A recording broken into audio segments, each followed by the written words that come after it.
Assalamualaikum warahmatullahi wabarakatuh.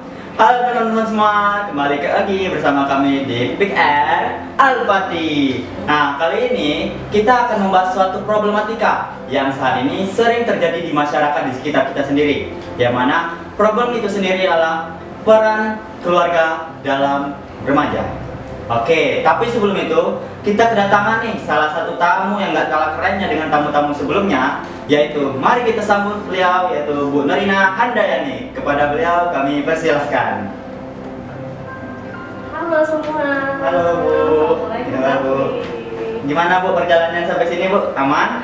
Alhamdulillah aman, lancar dan diberkahi.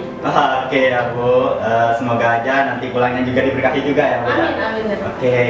Nah Bu, sepertinya perkenalan dulu nggak sih Bu? Sebelumnya. Oke, boleh. Terima kasih ya Rafli sudah memberikan kesempatan. Selamat pagi, malam, sore ya, tergantung yang menontonnya kapan Iya. gitu ya. Oke. Perkenalkan, nama Ibu Nurina Handayani SPSI. Ibu merupakan salah satu guru ya di MA Al-Muhajirin Koba, guru sebagai guru bimbingan konseling. Untuk alamatnya Ibu beralamat di Desa Terentang 3 Koba. Oke Bu. Tapi kayaknya Rafli tadi juga lupa untuk perkenalan. Oke. Sebelumnya perkenalin dulu, nama saya Muhammad Rafli. Saat ini duduk di kelas 11B. Nah, singkat saja sampai itu juga. Oke Bu, boleh langsung masuk ya Bu? Langsung masuk. Oke, kita ini kan hitung-hitungnya lagi remaja lah ya Bu ya. Iya, Nah, menurut Ibu sendiri tuh gimana pendapat Ibu tentang remaja dan segala problematikanya di luar sana? Oke. Remaja ya, betul sekali. Rafli dan teman-teman seusia MA atau SMA sederajat itu Iya. masih tergolong ke remaja, Iya, usia benar-benar. remaja. Usia remaja ini, tahu nggak Rafli apa usia remaja itu? Kalau setahu pengetahuan Rafli itu anak-anak yang dimana mereka itu peralihan dari masa anak-anak menuju ke masa dewasa. Iya, betul sekali. Dan itu dirasakan juga Rafli. Oke, dirasakan banget itu. Dirasakan Masalahnya sekali, ya. sangat kerasa masa remaja tuh sangat-sangat keren. Oh iya, bagi keren Rafli. gitu. Ya, masa remaja itu masa peralihan. Dikatakan anak-anak sudah tidak lagi, tetapi dikatakan orang dewasa mereka belum pas gitu Iya, ya, gitu. belum pas. Nah, jadi di masa peralihan ini banyak sekali problematika atau permasalahan yang muncul gitu. Karena apa? Mereka tidak lagi dianggap sebagai anak-anak. Kemudian mereka disuruh untuk mandiri mengerjakan tugas-tugas yang orang dewasa lakukan. Iya. Ya, tetapi ada beberapa hal yang belum bisa dilakukan remaja sebagai seorang dewasa. Kayak gitu. Jadi contohnya seorang remaja itu dikatakan anak-anak tidak lagi karena dianggap mereka bisa melakukan kebutuhan mereka sendiri. Ya, seperti mandi udah nggak dimandi lagi. Iya, Gitu. benar-benar. Ya, makan udah nggak disuapin lagi. Iya, itu juga. Beda dengan anak-anak gitu ya. Tetapi kalau untuk bekerja mencari penghasilan untuk diri sendiri, mereka belum bisa karena fokus mereka pada saat remaja itu masih di pendidikan. Iya. Nah, problematika sekarang itu banyak banget aspek atau faktor yang mempengaruhi di usia remaja ini, Rafli. Karena usia remaja itu mereka itu mencari ya ibu gak akan bilang mereka nih kalian Iya, karena di sisi ibu ada remajanya kayak gitu. Iya, benar banget tuh. Iya, karena di usia ibu yang sekarang sudah dewasa dan sudah melewati fase remaja ini gitu ya. Sharing sedikit aja ya Rafli ya. Pada saat remaja itu kalian itu memiliki 5 permasalahan besar biasanya. Ini bisa dikonfirmasi ya relate atau tidaknya. Yang pertama masalah percaya diri biasanya. Ya, benar banget tuh Bu. Nah, biasanya percaya diri. Gitu. Remaja ini oke. Sebelumnya remaja itu dibagi jadi 2 ya, remaja awal dan remaja akhir. Gitu. Remaja awal biasanya usia SMP, mau ke SMA, seperti itu. Usia belasan tahun, kemudian remaja akhir SMA ke awal kuliah. Gitu.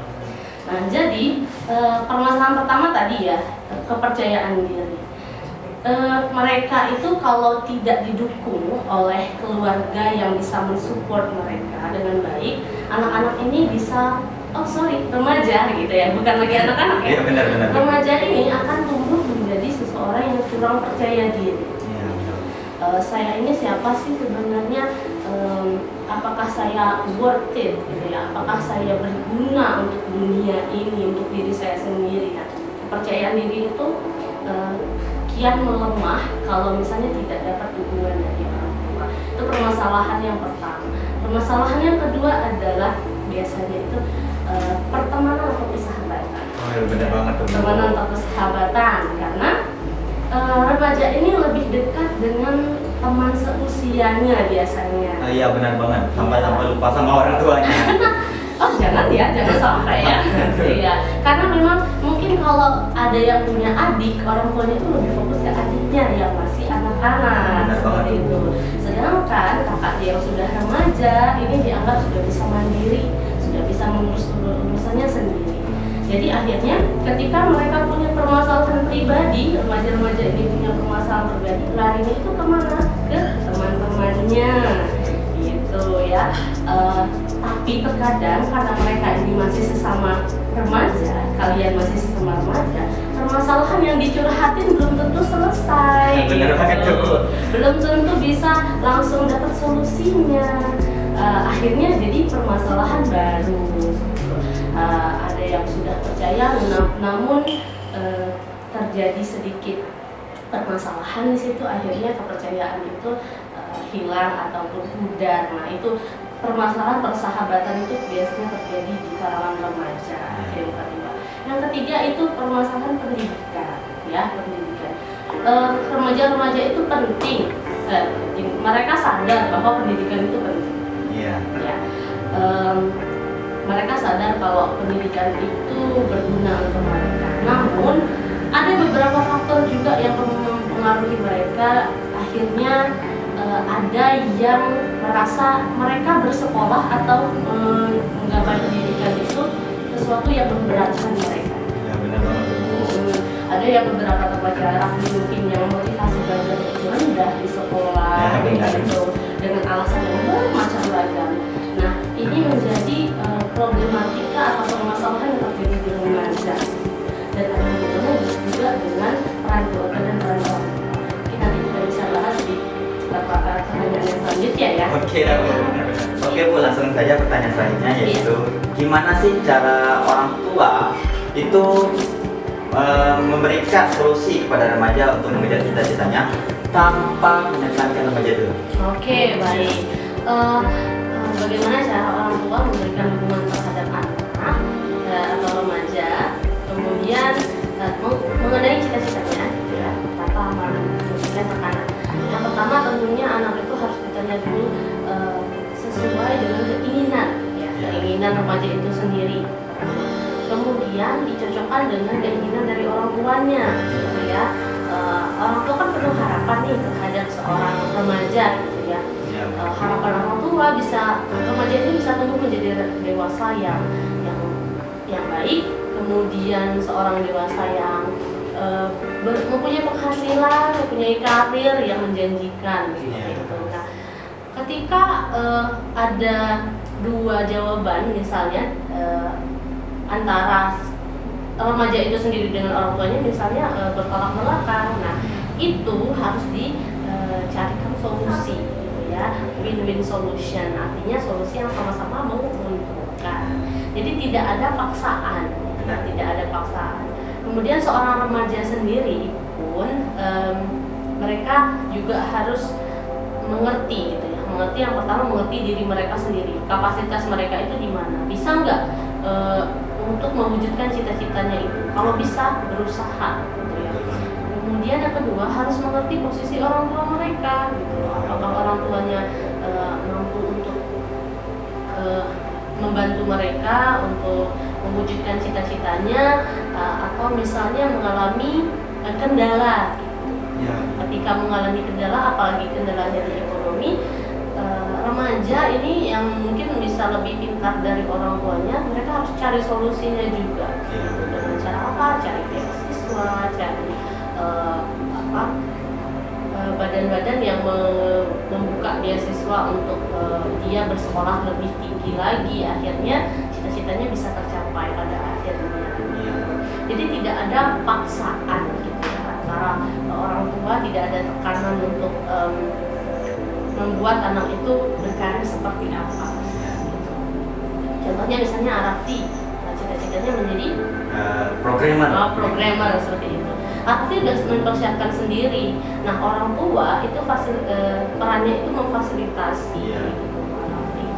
Jadi idealnya seperti itu yang menurut ibu. Ya, tidak ada paksaan, harus saling mendengar satu sama lain, dan apabila terjadi pertentangan dicarikan win-win solution atau solusi yang sama menguntungkan seperti itu. Oke, jadi kita tuh harus sama-sama mengerti dan paham, serta itu juga menjadi PR untuk kita semua yang nantinya untuk kedepannya. Bagi orang tua di luar sana atau teman-teman, boleh melakukan semua yang telah kami diskusiin tadi di sini di podcast kami kali ini. Kayaknya sudah sampai di pengunjung deh. Oh iya, Oke. nggak terasa ya? Nggak merasa banget tadi itu. Gimana ya perpisahannya gitu. Oke. Ya, oke. Menurut Rapi dari Rapi sendiri, kami dari pihak podcast Al-Fatih berterima kasih sebesar-besarnya kepada Bu Nurina sudah datang di podcast kami pada hari ini. Terima kasih juga. Mungkin hanya ini yang bisa saya sampaikan sebagai moderator podcast Al-Fatih pada sesi saat ini. Kembali lagi bersama kami di podcast Al-Fatih sesi selanjutnya. Dari PIK Al-Fatih, wassalamualaikum warahmatullahi wabarakatuh. Dadah semuanya.